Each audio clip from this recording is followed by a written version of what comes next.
Good morning students. आशा करता हूँ कि तुम सब अपने अपने घरों पे स्वस्थ हो, अपना ध्यान रख रहे हो, पढ़ाई कर रहे हो।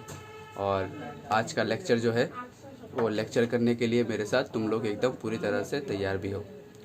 हमने जो चैप्टर शुरू किया था, चैप्टर नंबर 12 थर्मोडायनामिक्स, उसी चैप्टर का आज हम कुछ न्यूमेरिकल्स करेंगे। चलो इस चैप्टर का हम कुछ न्यूमेरिकल्स करते हैं। एक क्वेश्चन लिखो। A geyser hits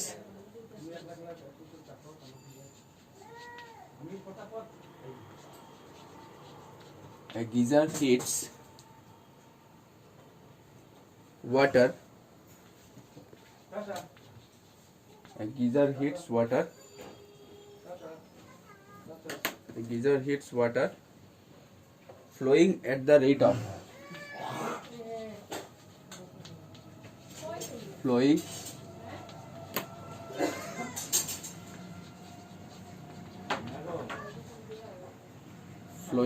at the rate of 3 liters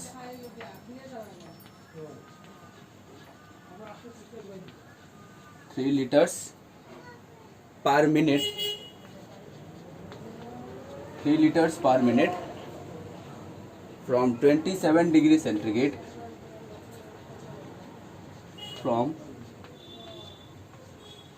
27 degrees centigrade to 77 degrees centigrade. 27 degrees centigrade to 77 degrees centigrade. Full stop. If the geyser operates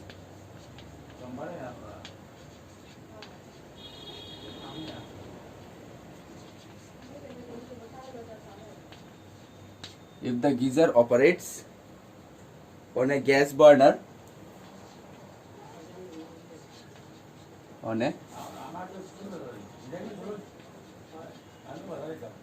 on a gas burner, what is the rate of combustion?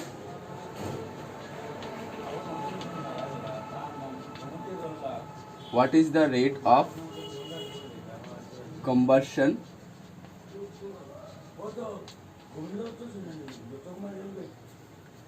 rate of combustion of the fuel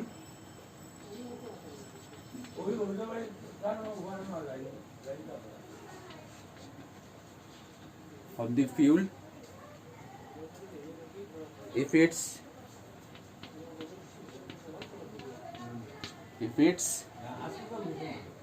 heat of combustion is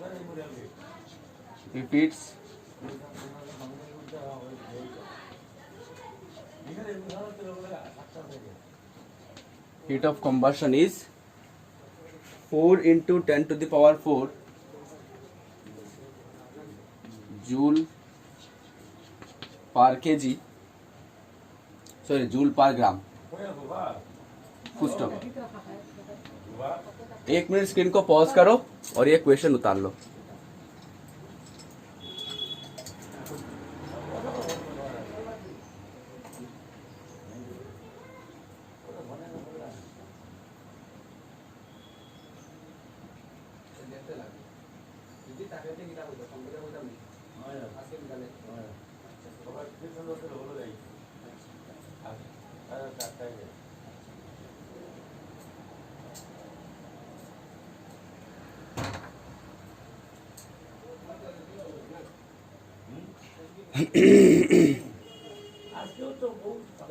निकाल लिया question. तो इस question पे क्या बोला गया है हम लोगों को? क्वेश्चन पे बोला गया है, देखो एक गीजर जो है ना, गीजर तो हम हमारे हर घर पे रहता है गीजर, ठीक है। वो geyser heats water flowing at the rate of 3 litres per minute. 1 minute पे 3 लीटर पानी को वो गर्म करता है, ठीक है। गीजर जो है पानी को गर्म करने वाला इंस्ट्रूमेंट है, पानी का गर्म करने वाला मशीन है।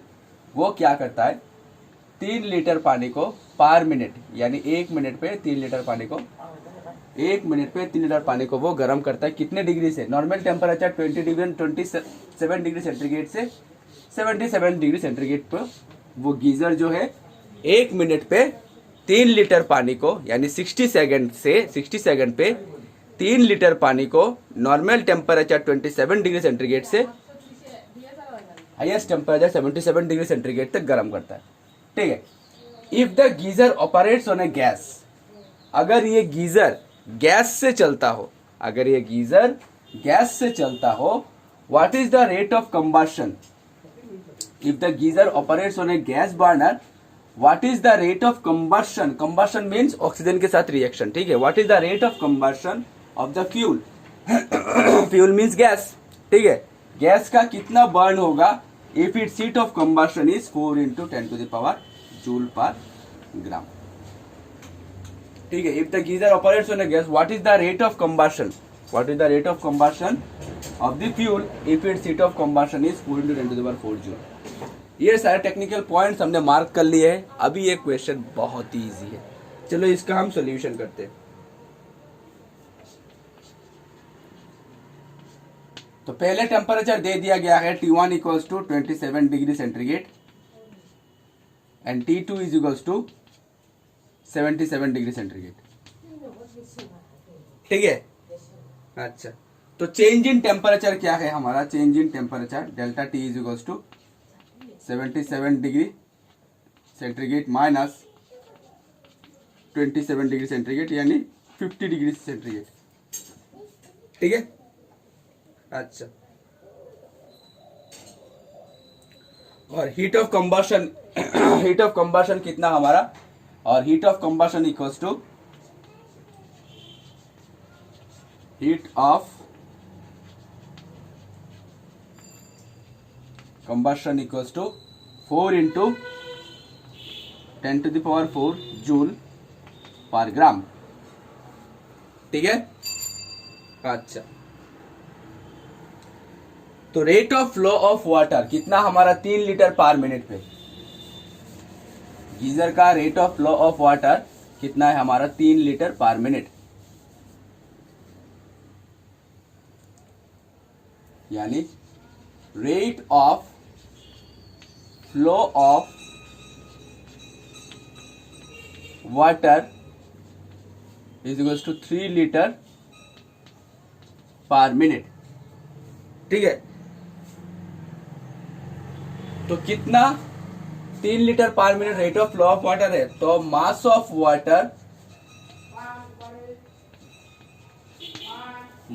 वाटर फ्लोइंग कितना मास यानी कितना अमाउंट फ्लो होता है? Mass of water flowing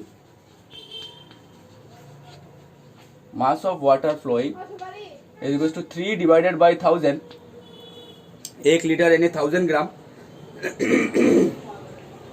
sorry into होगा, डिवाइड नहीं, इंटू होगा। 3 लीटर तो लीटर से ग्राम का लेने का formula 1000 gram equals to 1 litre, तो 3 × 1000 ग्राम पर मिनट, ठीक है। अगर कोई कन्वर्शन नहीं जानता हो तो ये जान ले, लीटर से ग्राम पे कन्वर्ट करने का 1000 से मल्टीप्लीकेशन, और ग्राम से अगर लीटर पे कन्वर्टेड करने का तो डिवाइडेड बाई 1000, ठीक है।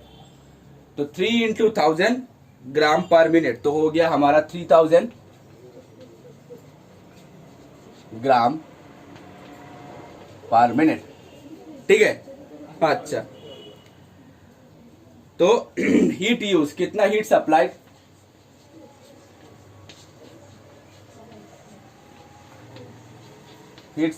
Q is equals to MS del T। ये तो हम thermal properties of matter chapter से हम जानते ही है, ठीक है। तो मास का वैल्यू बिठाते हैं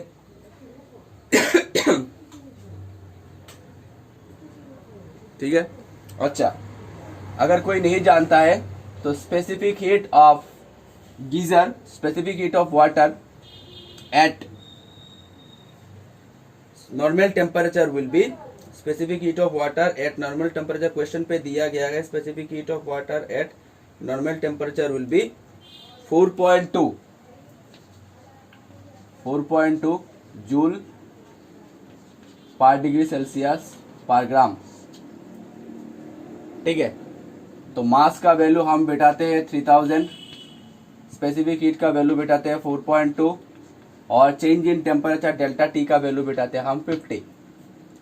ये सारे वैल्यू अगर हम कैलकुलेशन करें तो कैलकुलेशन करने के बाद रिजल्ट आता है 6.3 इंटू 10⁵, 6.3 इंटू 10⁵ जूल पर मिनट, 6.3 इंटू 10⁵ जूल पर मिनट। ठीक है, क्वेश्चन यहाँ पे खत्म नहीं हुआ है। क्वेश्चन पे बोला गया है रेट ऑफ कंबशन। ठीक है, कितने रेट से कंबशन हो रहा है ये हमको बोल दिया गया है। Rate of combustion of fuel हमको बोल दिया गया है इतना। Rate of combustion of fuel is equals to कितना बोला गया है 4 इंटू 10⁴ 4 इंटू 10⁴ इतना जूल पर ग्राम। 4 इंटू 10⁴ जूल पर ग्राम। ठीक है, अभी कितना हीट सप्लाई हुआ है हमारा इतना। रेट हमको निकालना है, तो इसको हम इससे डिवाइडेड कर देंगे तो हमारा rate of combustion of fuel निकल आएगा। ठीक है, implies Q divided by heat of combustion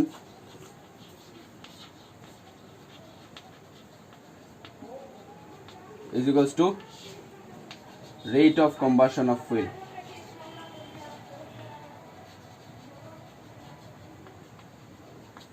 ठीक है, तो हमको हीट ऑफ कंबशन निकालना है, रेट से डिवाइड कर देते। implies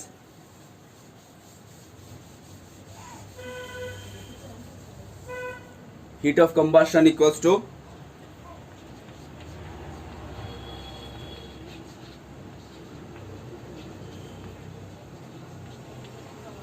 heat of combustion equals to Q divided by rate of combustion of fuel।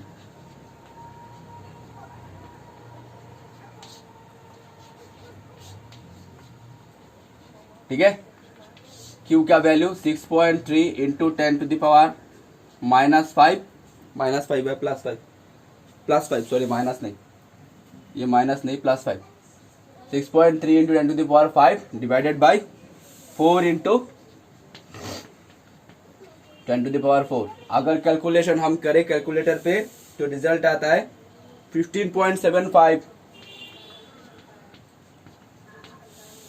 Gram per minute. This is the result. ठीक है, एकदम इजी क्वेश्चन था।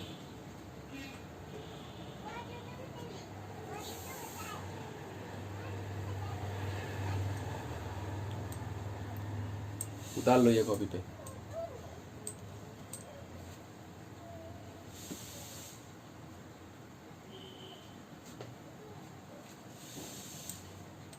ओके, चलो दूसरा क्वेश्चन करते हैं।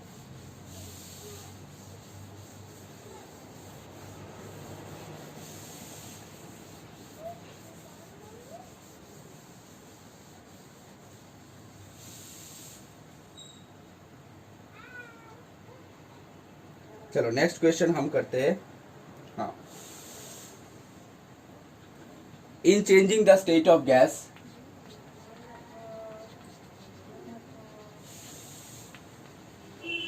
in changing the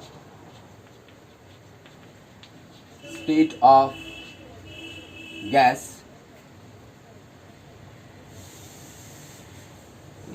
from an equilibrium state from an equilibrium state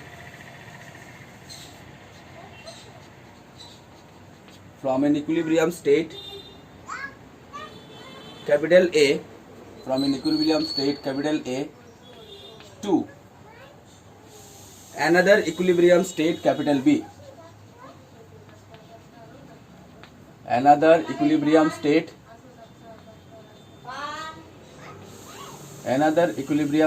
capital B, another equilibrium state capital B, comma, an amount of work done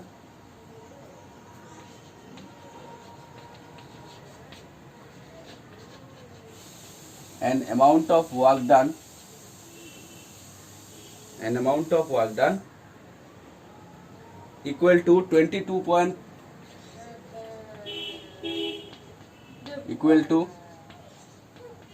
22.3 joule is done on the system, is done on the system, full stop. If the gas is taken from, if the gas is, if the gas is taken from, if the gas is taken from state A to state B, state capital A to capital B, state A to B, via a process, via a process, via a process in which the net heat is absorbed, in which the net heat is absorbed, in which the net heat is absorbed by the system is, by the system is 9.35 calorie, 9.35 calorie, comma, how much the net work done, how much the net work done, how much the net work done by the system, how much the net work done by the system in the later case, in the later case, question mark. Question पे दिया गया है हमको take 1 calorie is equals to, take 1 calorie is equals to, अगर कोई नहीं जानता है क्वेश्चन पे दिया गया है इज इक्वल्स टू 4.19 जूल, ये क्वेश्चन पे दिया गया है हमको। 1 मिनट स्क्रीन को पॉज करो और ये क्वेश्चन फटाफट उतार लो।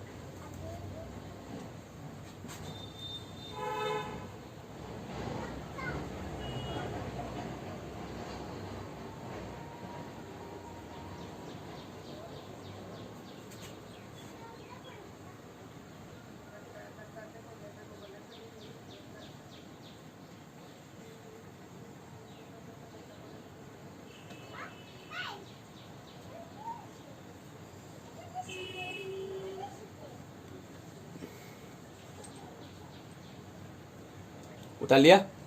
चलो इसको हम अभी समझते हैं क्वेश्चन पे क्या बोला गया। गैस चेंज हो रहा है, एक स्टेट से लेकर दूसरे स्टेट तक गैस का चेंज हो रहा है।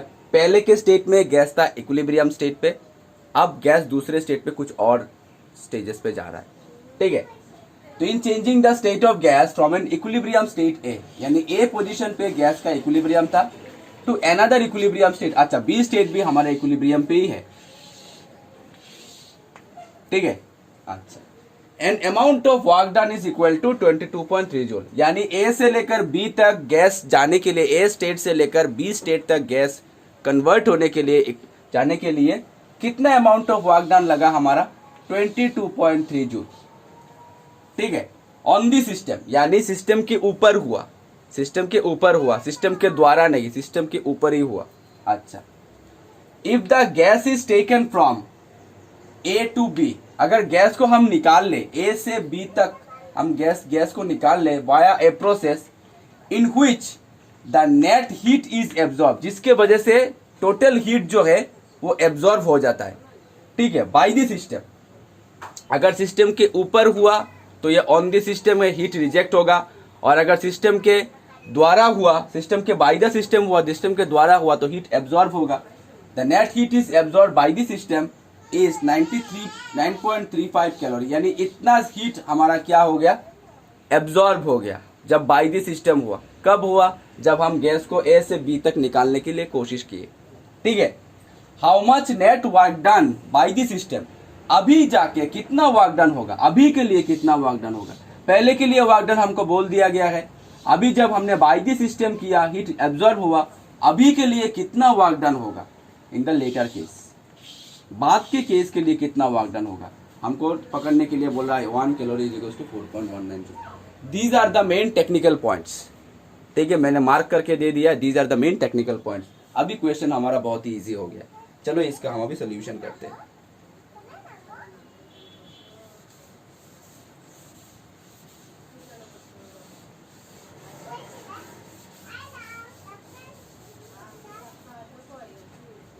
तो इसका सोल्यूशन करते हैं। तो पहले के केस में देखो,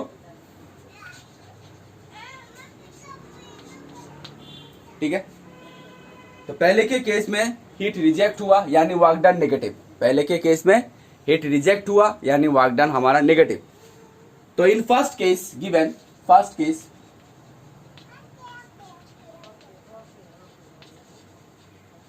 case work done del W या डी डब्ल्यू भी हम लिख सकते हैं, D W is equal to minus कितना 22.3 जूल, ठीक है, माइनस 22.3 जूल, ओके। अच्छा, तो according to first law of thermodynamics, according to first law of thermodynamics,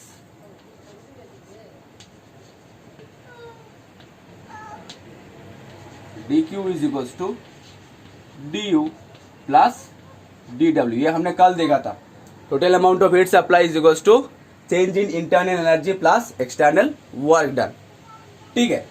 अभी हीट अगर रिजेक्ट हो गया, टोटल हीट अगर रिजेक्ट हो गया तो dq का वैल्यू हमारा कितना होगा, कॉमन सेंस की बात है, टोटल हीट हमारा चला गया, एकदम पूरा खाली हो गया, रिजेक्ट हो गया, तो dq का वैल्यू कितना आएगा, dq का वैल्यू आएगा 0, ठीक है। If heat is reject, total heat is rejected, total heat is rejected, comma then dq is equals to 0। तो हम यहाँ पे dq का वैल्यू 0 बैठाते हैं, तो dw इज इक्वल्स टू हो गया dw plus du is equals to हो गया हमारा 0। तो यहाँ से du कितना होगा, du is equals to minus dw यानी हो गया हमारा 22.3 जूल, ठीक है। तो इंटरनल एनर्जी हमारा निकल आया, ठीक है। तो ये तो था हमारा फर्स्ट केस के लिए। अभी इन सेकंड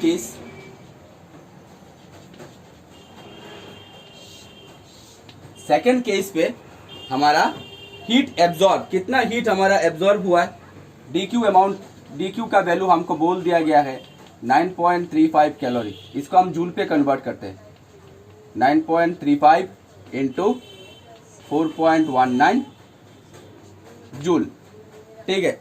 अगर हम मल्टीप्लाई करें तो आएगा 39.176 जूल, 39.176 जूल, इतना हो गया हमारा dq, ठीक है, इतना हो गया हमारा dq। तो सेकंड केस के लिए वर्क डन का वैल्यू कितना होगा, dw plus du is equal to dq। तो dq का वैल्यू हम जानते हैं, dw का वैल्यू हमको निकालना है, dw is equal to dq minus du।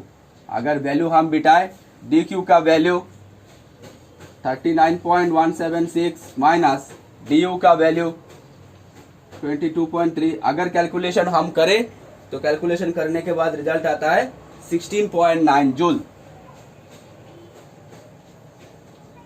एकदम easy, first law of thermodynamics को यूज करके, ठीक है। This is the according to first law of thermodynamics,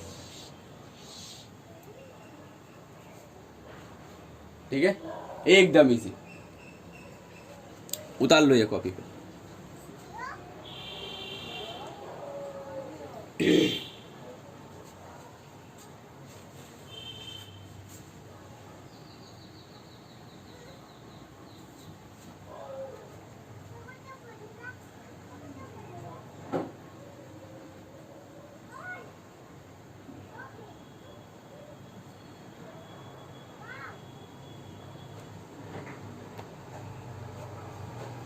बता लिया।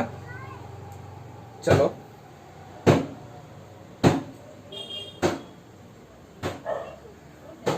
एक और क्वेश्चन हम करते हैं।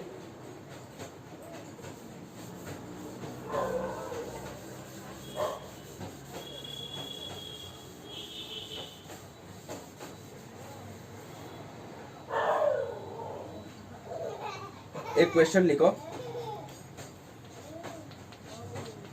An electric heater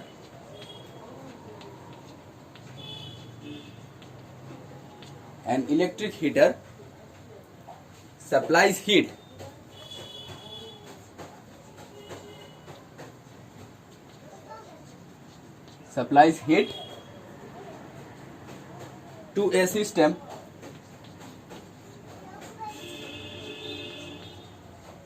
heat to a system at a rate of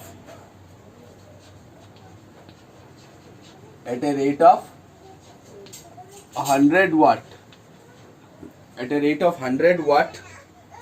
full stop. If the system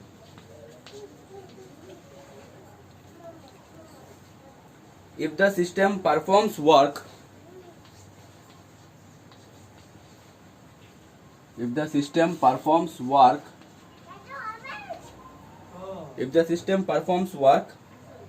at a rate of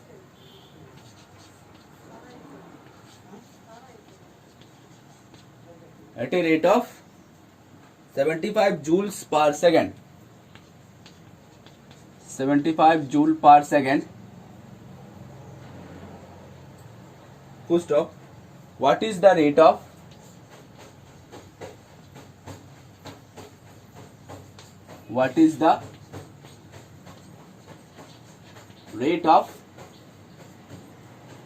internal energy increasing?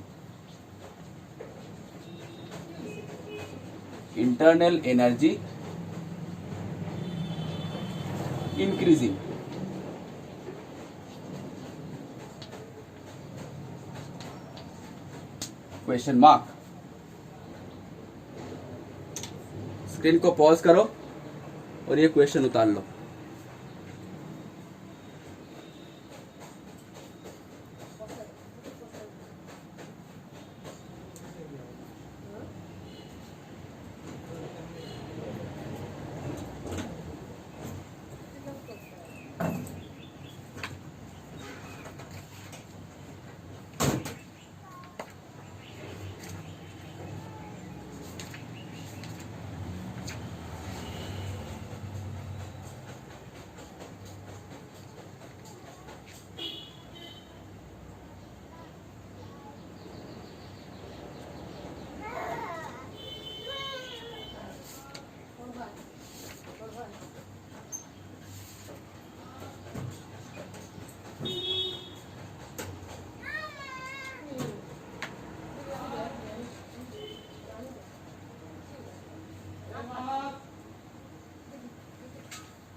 उतार लिया। चलो इसका हम सोल्यूशन करते हैं।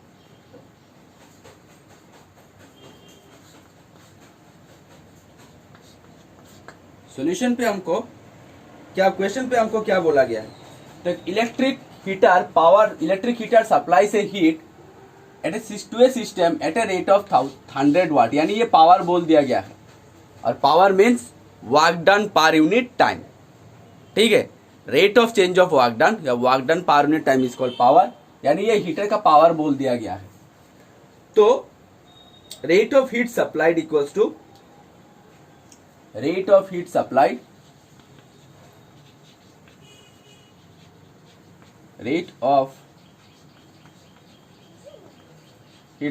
comma dq by dt is equals to 100 watt, ठीक है। अच्छा, यानी 100 joule per second,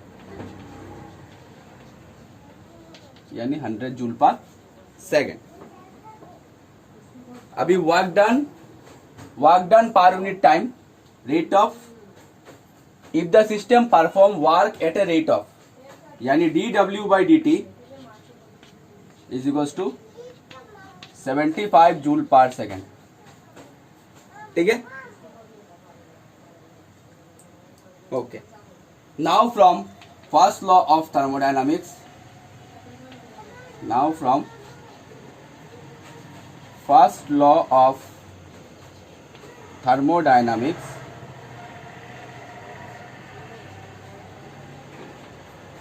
now from first law of thermodynamics, dq is equals to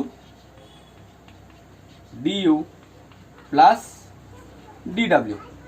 अगर इसको हम टाइम डिफरेंशिएशन करें, टाइम के साथ डिवाइड कर दे, dq by dt is equals to du by dt plus dw by dt, ठीक है।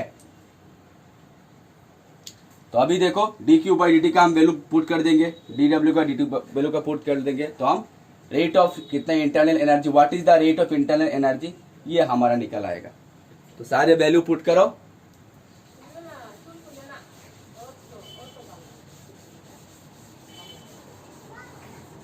सारे वैल्यू पुट करो,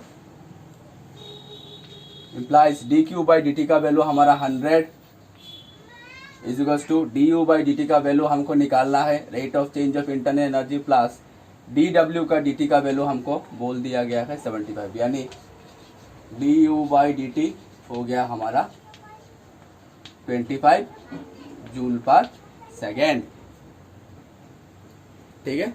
और 25 वाट भी हम लिख सकते हैं, जूल पर सेकेंड का मतलब 25 वाट। एकदम इजी क्वेश्चन।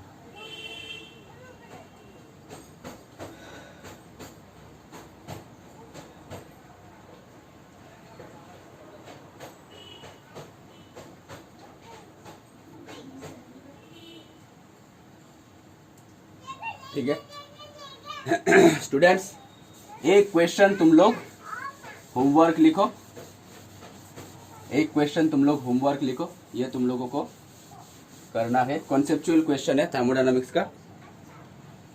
क्वेश्चन है explain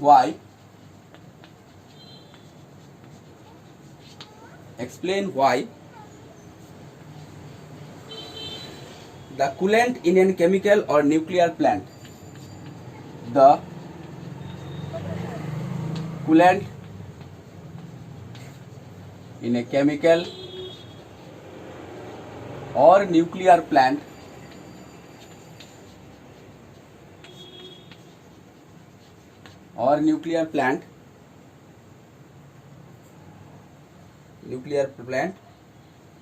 should have high specific heat, should have high specific heat, ठीक है। Should have high specific heat. इस क्वेश्चन का तुम लोग होमवर्क करना है, ठीक है। तो स्टूडेंट्स, आज का न्यूमेरिकल का यह लेक्चर यहीं पे समाप्त होता है। नेक्स्ट सेशन पे हम और थ्योरी का और पार्ट हम कंटिन्यू करेंगे। तब तक के लिए अपना ध्यान रखो, पढ़ाई करते रहो, stay safe, stay at home. Thank you so much.